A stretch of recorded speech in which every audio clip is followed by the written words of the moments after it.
with beautiful flowers and blooms around. But along with that, there are some people who suffer during this season, and they suffer from hay fever. But there are ways we can take care of hay fever. We can cure hay fever rather, and we can remove the tendency in that person to constantly get affected by any pollen or any allergen in the atmosphere. So there is definite treatment for hay fever in homeopathy.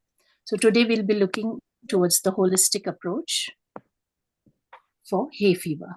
What is homeopathy? As I always say, it's important to know that homeopathy is a comprehensive system of medicine which aims at not only treating the symptoms but also removing the root cause of illness, thereby giving complete wellness. Homeopathy is simple and side effect free system of medicine that is safe for everyone, irrespective of age and gender. Understanding hay fever. What is hay fever? Hay fever is an allergic disorder, also called allergic rhinitis. It causes cold-like symptoms. These may include a runny nose, itchy eyes, congestion, sneezing, and there could be pressure in the sinuses as well. But unlike a cold, hay fever isn't caused by a virus. Hay fever is caused by an allergic response to harmless outdoor or indoor substances. The body identifies them as harmful, as an allergen. So hay fever symptoms. The hay fever symptoms could be runny nose, nasal stuffiness, congestion, watery, itchy red eyes, sneezing, cough, itchy nose, roof of the mouth would be itchy, your throat would become itchy, mucus that runs down the back of the throat called postnasal drip, swollen, bruised appearance under the skin known as allergic shingles. In hay fever, the symptoms are worse usually between late March and September, especially when it's warm, humid, and windy. This is when the pollen count is at the highest. Hay fever can last for weeks or months, unlike a cold, which usually goes away after 1 or 2 weeks. Causes. When someone has hay fever, the immune system identifies a harmless airborne substance as being harmful. It identifies it as an allergen. And this substance, called an allergen, the body produces immunoglobulin E against it. These are antibodies which it will produce against the allergen to protect the body. When the body comes in contact with an allergen, these antibodies signal the immune system to release chemicals such as histamine into the bloodstream, which causes a reaction that leads to symptoms of hay fever. What the body does is it just tries to protect itself. It thinks that this is an allergen, so I need to protect the body. And it releases histamine, and this is the symptoms are the result of that. So what are the risk factors? The following can increase a person's risk of developing hay fever. Having other allergies or asthma, any food allergies, skin allergies, or asthma. Having a condition called atopic dermatitis or eczema, which makes skin irritated and itchy. Having a blood relative such as a parent or sibling with allergies or asthma. Living or working in an environment that constantly exposes someone to allergens, such as animal dander or dust mites.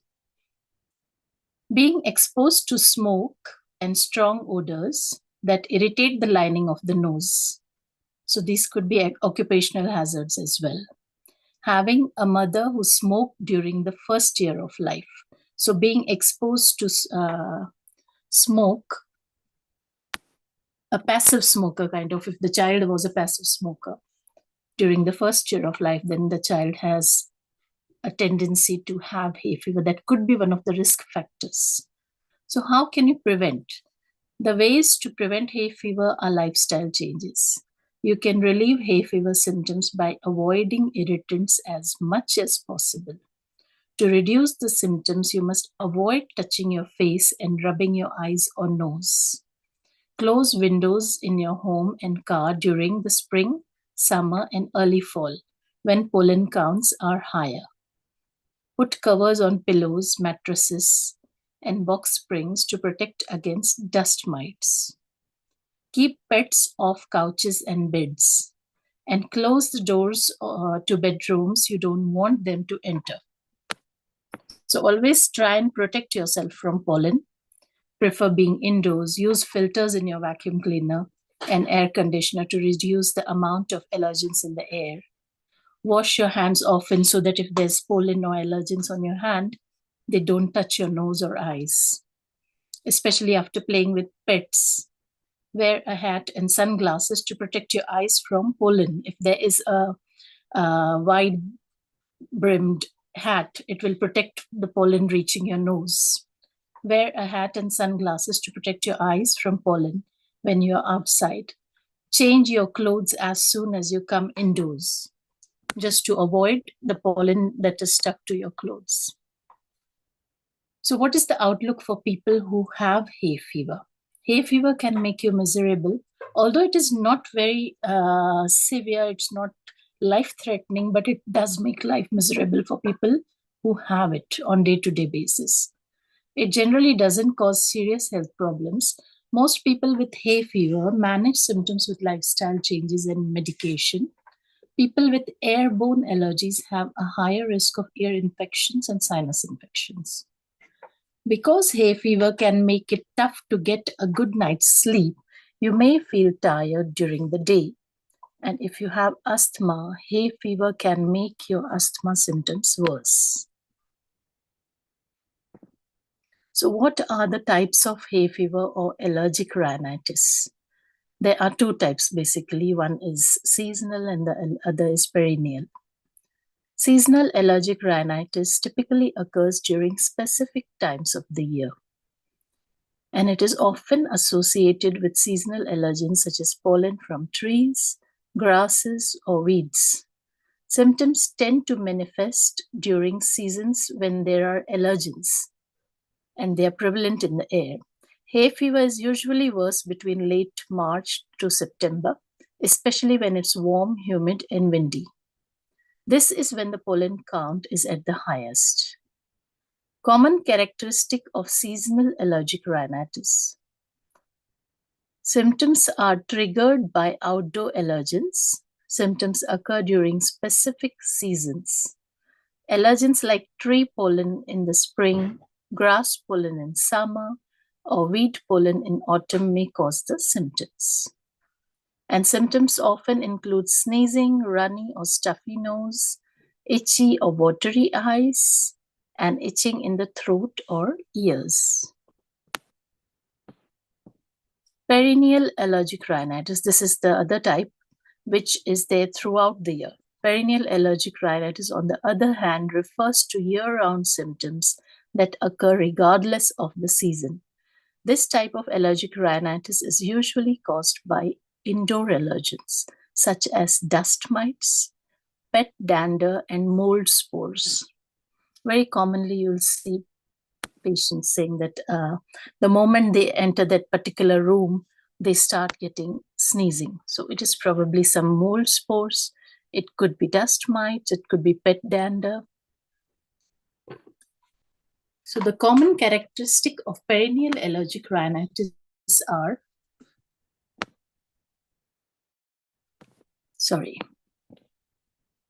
the symptoms of perennial allergic rhinitis persist throughout the year.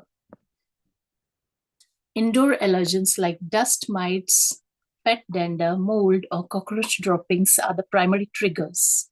Symptoms may include persistent sneezing, nasal congestion, itchy, watery eyes, and coughing.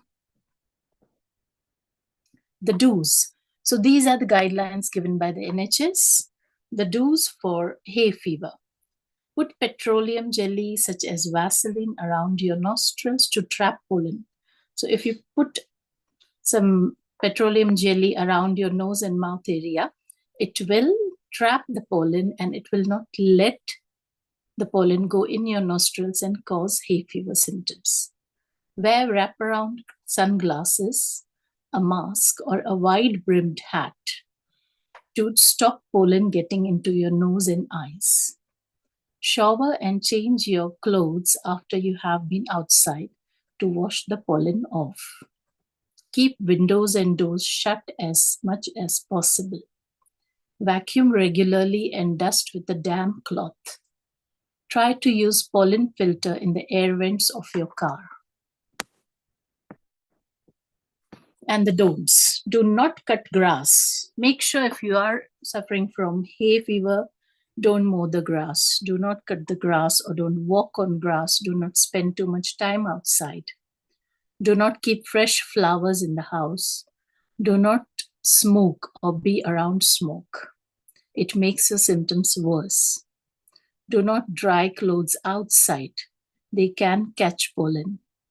Do not let pets into the house, if possible.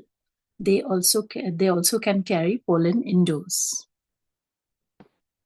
Now, this is not exactly hay fever, because it is a part of hay fever indeed, but there is no sneezing or nasal congestion. It's called pollen food syndrome, also known as oral allergy syndrome. This is a type of hypersensitivity reaction that affects many people, especially those with seasonal allergies like hay fever. It occurs when your immune system mistakes proteins in certain fruits or vegetables or nuts, commonly referred to as plant-based foods, as similar to pollen. And when they come in touch with your mouth or nasal area, they tend to cause rash around your mouth and around your nose. There will be itching in the throat. There will be itching in the roof of the mouth. There will be itching on the lips and around your mouth. So it is better to, some people like they will come and they complain that they had a strawberry and they started getting a rash around the mouth. Or they have some nut and they start getting a rash around the mouth. So this is called pollen food syndrome, and it can be dealt with homeopathic medicines. So what are homeopathic medicines for hay fever? As I always say, homeopathic medicines cannot be just labeled that these are for hay fever, these are for this particular disease, but you have to have a detailed case history, and one remedy for one person with hay fever will be different from what we give it to another person, because of the symptoms, the presentation is different, the past history, the generalities, and the mind symptoms are different. So the remedy is selected on a complete detailed case history. So I'll speak about a few remedies that are commonly used for hay fever.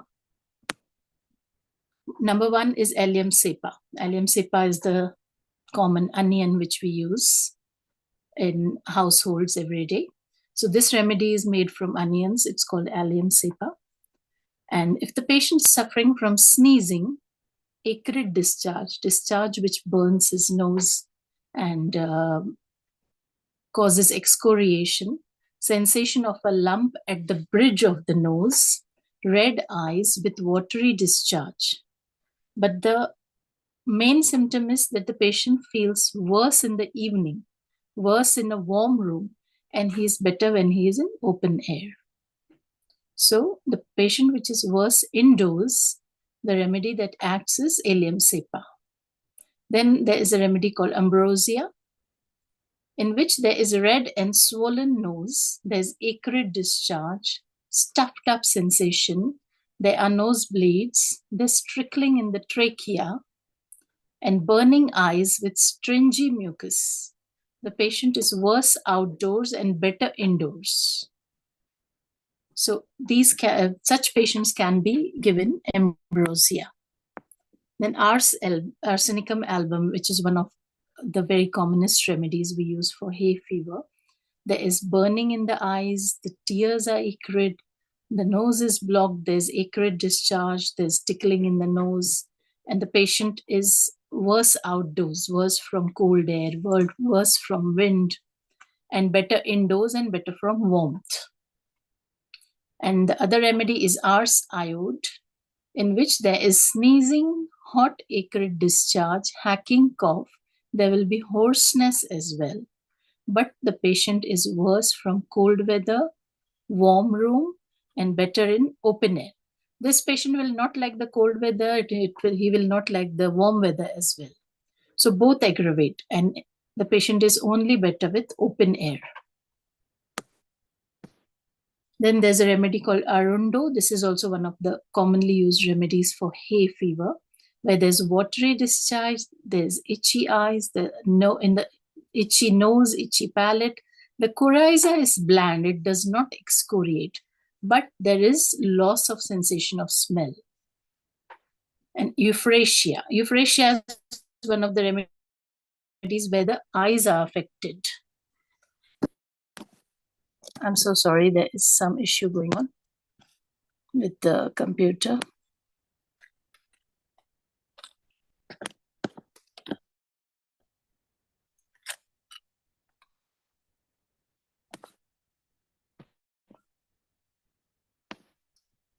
I'm so sorry about this disturbance. About the remedy euphrasia. In euphrasia, the patient suffers from red eyes, itchy eyes. The eyes are red. There will be acrid tears. There will be excoriation around the eyes. There is profuse coryza, but the cold in this case is bland. It is not acrid. There will be burning around the eyes, but there will be no burning around the nose. The nasal discharge does not excoriate. Only the eye discharge will excoriate. And these patients are worse at night. There will be severe sneezing at night. Daytime, there will be coughing. The sneezing is better during the day, and better during the cough is better during the night. Then there's a remedy called sabadilla. Sabadilla is a remedy if you are in an emergency and you don't get many symptoms. So if there's nothing comes to your mind, if it is you don't have the symptoms and you need to help the patient, then the remedy we start with is sabadilla. It is known as remedy for pollen. So burning heat in the eyelids, profuse bland lacrimation, coryza starts as watery and turns thick in time. It will be thicker later, but it will start as a watery discharge. There is violent sneezing with headache, tingling in the nose and mouth. There will be sinusitis as well. And the patient is worse from smelling flowers, from mowed grass, and better by warmth.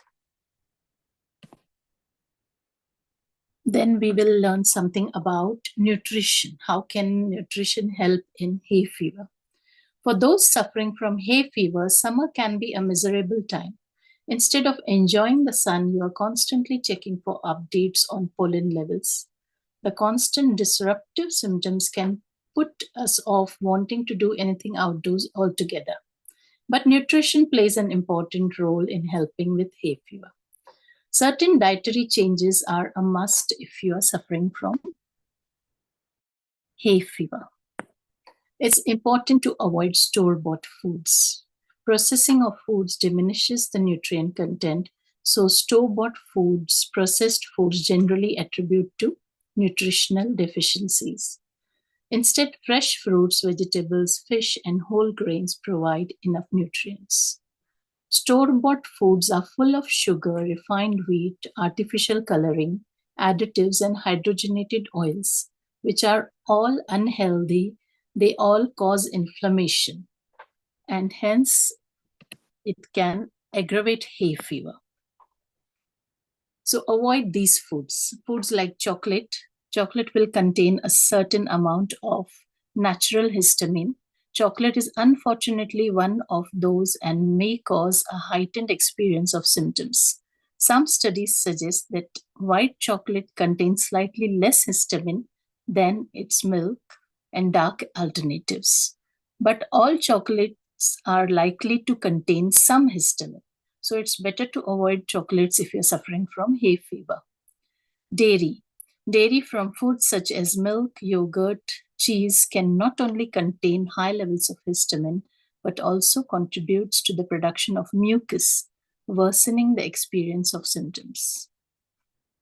Simply, there are some patients who would simply, they don't suffer from hay fever, they don't have any issues, but simply by drinking milk, they feel that there's phlegm in the throat. So milk has a tendency to produce mucus. So it's better to avoid dairy if you are suffering from hay fever. Fermented foods, otherwise they are good for the gut, but everything that is sour is not good for hay fever. That's what I have experienced. So fermented foods have become increasingly popular over the last decade due to the popularity in gut health and digestion. Fermented foods include things such as pickles, kimchi, and all these have been associated with gut health.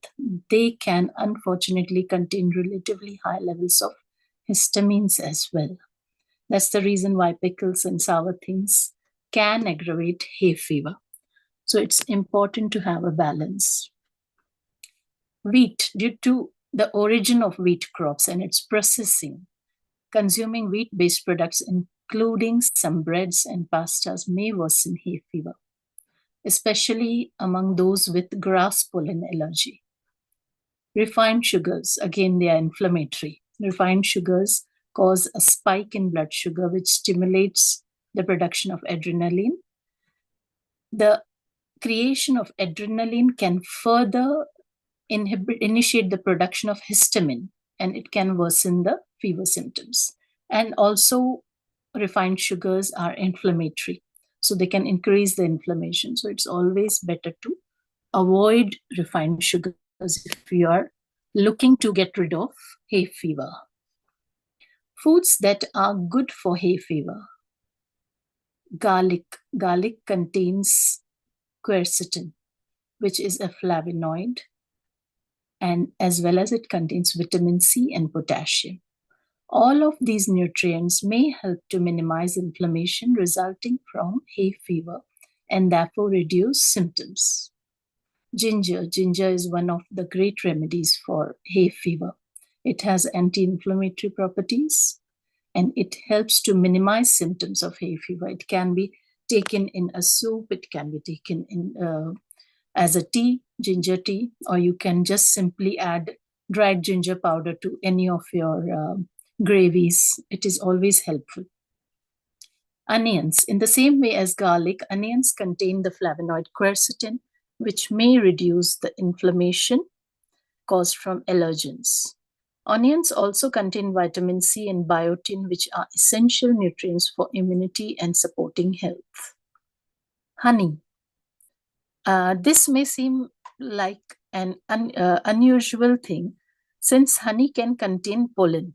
However, studies have suggested that regular consumption of honey can actually be beneficial to those with hay fever.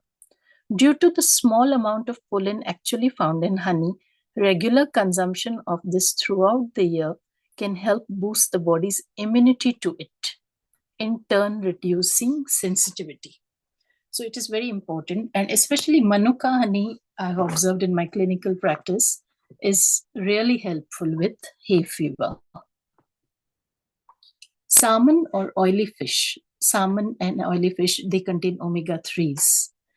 So omega-3 fatty acids are suggested to, in a significant amount of literature, they can reduce inflammation, including allergen-induced inflammation. So omega-3s are always good for your health. So you should include some salmon or oily fish if you eat. And herbal teas, as already been highlighted, in some of the above foods, flavonoids can be suggested to reduce inflammation, and these are abundant in a number of herbal teas, including green tea, ginger tea, peppermint tea.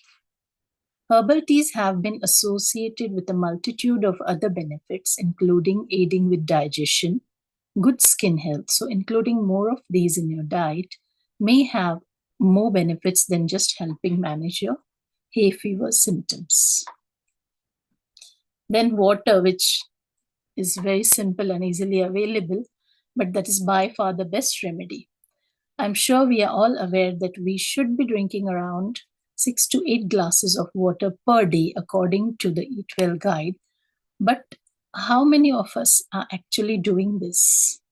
If you're not doing this and experiencing hay fever symptoms, so now is the time. Drink enough water as it has been associated with minimizing hay fever symptoms. Probably it clears down the residual pollen and maintains overall hydration and health. Now, this is one more important thing which I always stress upon. Along with the medicine, along with the good food, it is important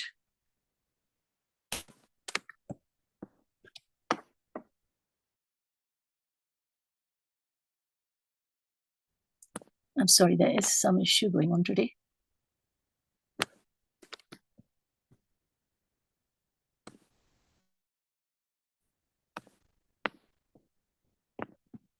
There's some problem with the computer today. I'm so sorry about this. Most important parts. So the first and foremost supplement which I advise for hay fever is vitamin C. It acts as a natural antihistamine and antioxidant. Studies have shown that it may decrease inflammation, swelling, and related symptoms that happen at the site of the allergic reaction. Vitamin D. People who are deficient in vitamin D are at an increased risk of allergic rhinitis. We know that vitamin D is responsible for a range of crucial processes in the body, including supporting immune function, and can help reduce inflammation in the body as well. It is primarily created in the skin on exposure to UV light, but if you're trying to avoid going outdoors in the sunshine to minimize your hay fever symptoms, you would benefit from a daily supplement of vitamin D. Then magnesium. It is a natural antihistamine, a substance that helps reduce histamine produced during allergic response and is thought to help mop up histamine when it is released. So low levels of these nutrients are also linked to worsening of nasal congestion. So if you take magnesium supplement, there is a possibility that it will help you with hay fever if you are deficient in magnesium. Probiotics. Probiotics is a lack of diversity in the gut microbiome can increase inflammation in the body. And this has been linked to increased incidence of allergies such as hay fever. So it is important that you have a probiotic supplement because natural probiotics at times, because of like I mentioned that sour foods, I have observed that they have a tendency to increase hay fever symptoms. So instead of giving natural probiotics in hay fever, I would prefer giving a supplement for probiotics. Then omega-3 fatty acids. They can help you support a healthy, balanced immune system. Turmeric. The active ingredient in turmeric is curcumin, which has shown to have anti-inflammatory and antioxidant properties. And it is suggested that it could help bolster your resistance to allergies by dampening down the immune response to pollen. And when choosing a turmeric supplement, look for one containing black pepper as well, which is known to increase the absorption of turmeric. Then zinc. Black pepper by itself also is helpful for hay fever. So having a supplement with turmeric and black pepper definitely helps with hay fever. Zinc. Supplement with the mineral zinc found naturally in foods like shellfish, meat, and seafood can reduce and relieve the allergic state. Zinc is known to support the immune system and respiratory function and help with sinus health. We know that immune system triggers the histamine response that causes hay fever symptoms. So supporting your immune system could help to alleviate these symptoms. So you have to decide, once you see your doctor, once you book a consultation, we go through the history and we see what possible deficiencies you have after knowing what your diet is. So based on that, we prescribe a combination from these supplements. Thank you very much. I'm sorry for the disturbances in the presentation because there's some glitch in the computer today. These are contact details if you need a consultation or if you need to know more about homeopathy. You can just book a free online pre-consultation where I can speak to you and I can let you know how we can help you. Thank you very much.